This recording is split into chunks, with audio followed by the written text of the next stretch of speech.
Good morning student, कैसे हो? उम्मीद करती हूँ आज सब बहुत अच्छे होंगे। आज मैं ये चौथी वीडियो लाई हूँ।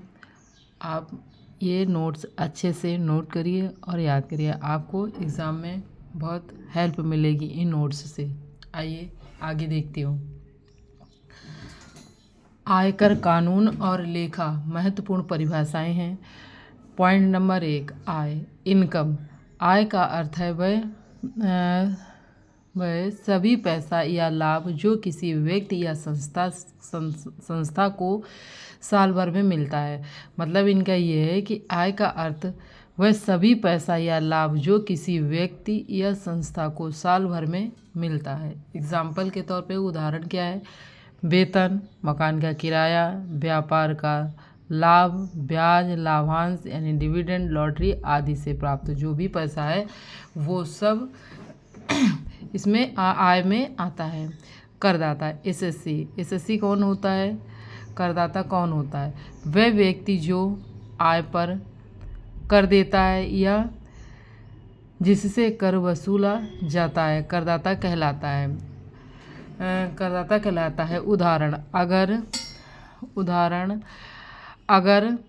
अगर राम की सालाना आय 7 लाख है तो वह करदाता है और उसे आयकर देना होगा।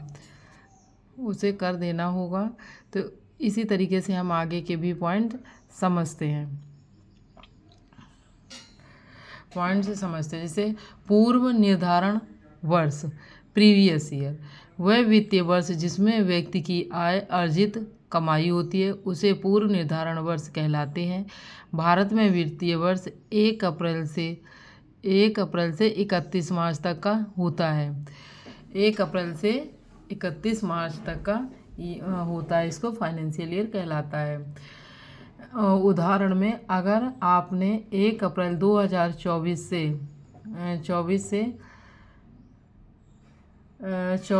31 मार्च 2025 तक जो भी कमाई की है वे 2025 का पूर्व निर्धारण वर्ष कहलाएगा।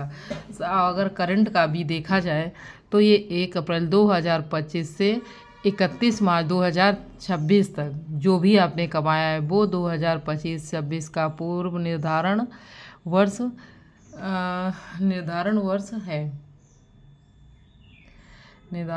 है। अब आगे देखते हैं।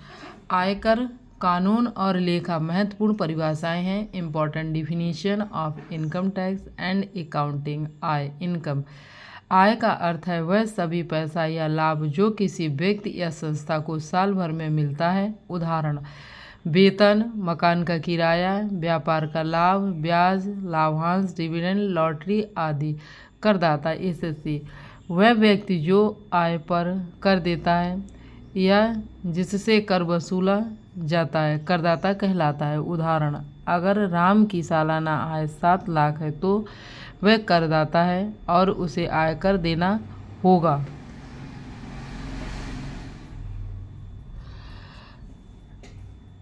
पूर्व निर्धारण वर्ष, प्रीवियस ईयर, वह वित्तीय वर्ष जिसमें व्यक्ति की आय अर्जित कमाई होती है उसे पूर्व निर्धारण वर्ष कहलाते हैं। भारत में वित्तीय वर्ष 1 अप्रैल से 31 मार्च तक का होता है। निर्धारण वर्ष, असेसमेंट ईयर क्या होता है ये मैं आपको बताती हूँ।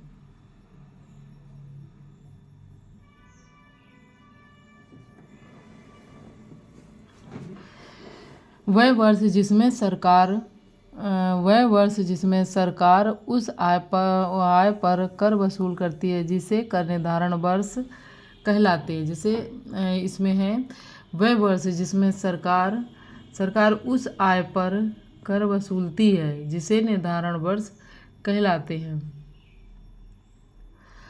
ये पूर्व निर्धारण वर्ष के बाद का साल होता है। उदाहरण: अगर आय वर्ष 2024-25 है तो कर निर्धारण वर्ष ये 24। अगर आय वर्ष 24-25 है तो निर्धारण वर्ष क्या होगा? 25-26 होगा। सकल कुल आय, gross total income. Gross total income क्या होती है, आइए मैं बताती हूँ आपको। सभी स्रोतों से हुई कुल आय को सकल कुल आय कहते हैं, जिसमें कोई छूट या कटौती नहीं की गई होती है। उदाहरण, अगर किसी की आय वेतन से 4 लाख की जैसे अगर किसी की वेतन यानी किसी की सैलरी से 4 लाख रुपए, किराए से 2 लाख और बैंक से 1 लाख, बैंक से 1 लाख मतलब इंटरेस्ट वगैरह है वो 1 लाख, तो सकल कुल आय होगी 7 लाख।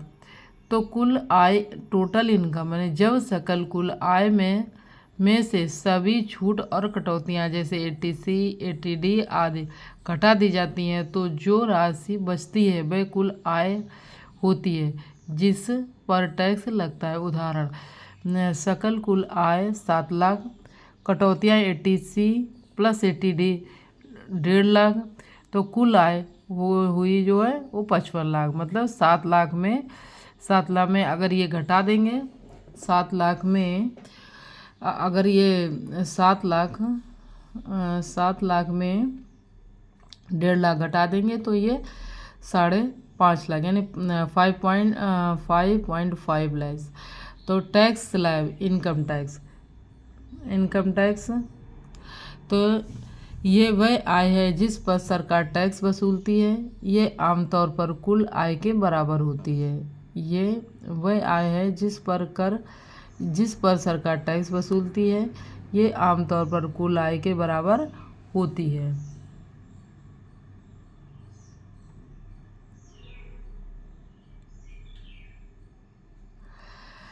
आइए आगे देखते हैं। पॉइंट नंबर 8 का है लेखांकन यानी अकाउंटिंग।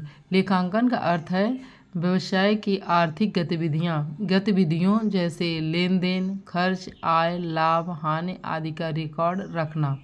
उदाहरण, किसी दुकान का मालिक अपनी बिक्री, खरीद, खर्च और लाभ का रिकॉर्ड रोज बनाता है। यही लेखांकन है।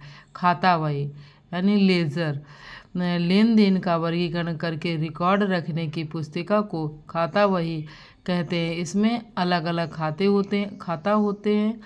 होते हैं जैसे नगद खाता, बैंक खाता, बिक्री खाता आदि। और जर्नल पॉइंट नंबर 10 का है, इसमें आएगा जर्नल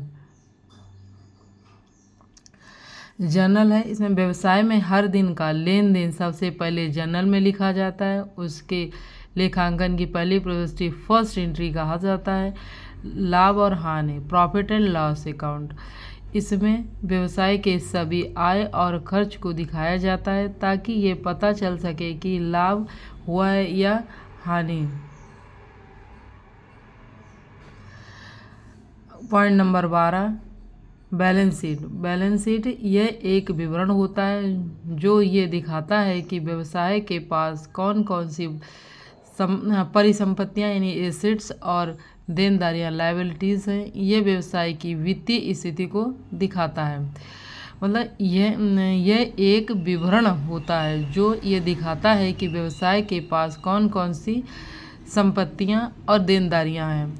व्यवसाय की वित्तीय स्थिति को दर्शाता है। लेखा परीक्षा यानी ऑडिट, जब किसी विशेषज्ञ यानी चार्टेड अकाउंटेंट द्वारा लेखा पुस्तकों की जांच की जाती है तो उसे लेखा परीक्षा कहते हैं। इससे यह सुनिश्चित होता है कि अकाउंट सही तरीके से बनाए गए हैं। ITR point number 14 ITR income tax return, ये वह फॉर्म होता है जिसे करदाता सरकार को भेजता है और बताता है कि उसने कितनी आय कमाई और कितना टैक्स दिया है। निष्कर्ष कंक्लूजन, आयकर और लेखा दोनों ही किसी भी आर्थिक प्रणाली की रीढ़ होते हैं। सही परिभाषाओं की समझ से न सिर्फ करदाता अपने कर्तव्यों को सही ढंग से निभा सकता है बल्कि लेखा प्रणाली भी पारदर्शी और विश्वसनीय बनती है।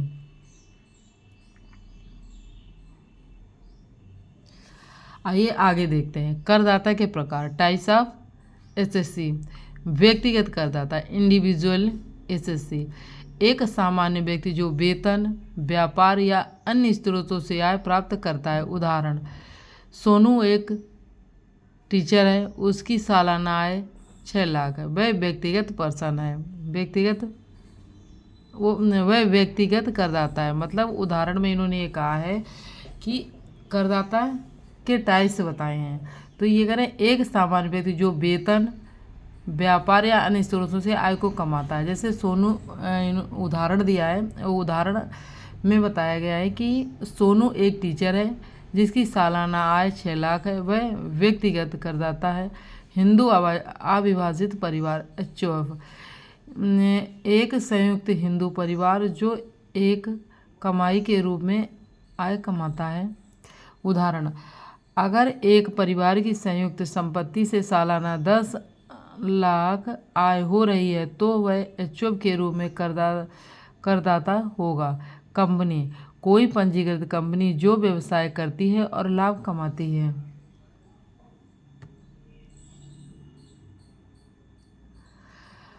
फर्म, एक साझेदारी फर्म जो व्यापार करती है। संस्थान या एसोसिएशन AOP या BOI, लोगों को समूह जो संयुक्त रूप से आय कमा रहा हो। सरकारी विभाग या स्थानीय निकाय, कुछ सरकारी निकाय भी यदि कोई व्यावसायिक आय अर्जित करते हैं तो करदाता माने जा सकते हैं। विशेषज्ञ करदाता है। डिमांड SSC और रिप्रेजेंटेटिव SSC। डिमांड SSC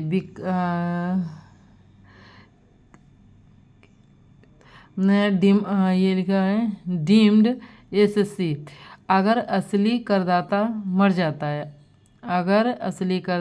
जाता है या दिवालिया हो जाता है तो उसका उत्तराधिकारी टैक्स देने के लिए उत्तरदायी हो सकता है। उसे डीम्ड SSC कहा जाता है। उदाहरण, अगर सुरेश की मृत्यु हो जाती है और उसके बेटे को उसकी संपत्ति मिलती है तो बेटा टैक्स चुकाने के लिए जिम्मेदार होगा।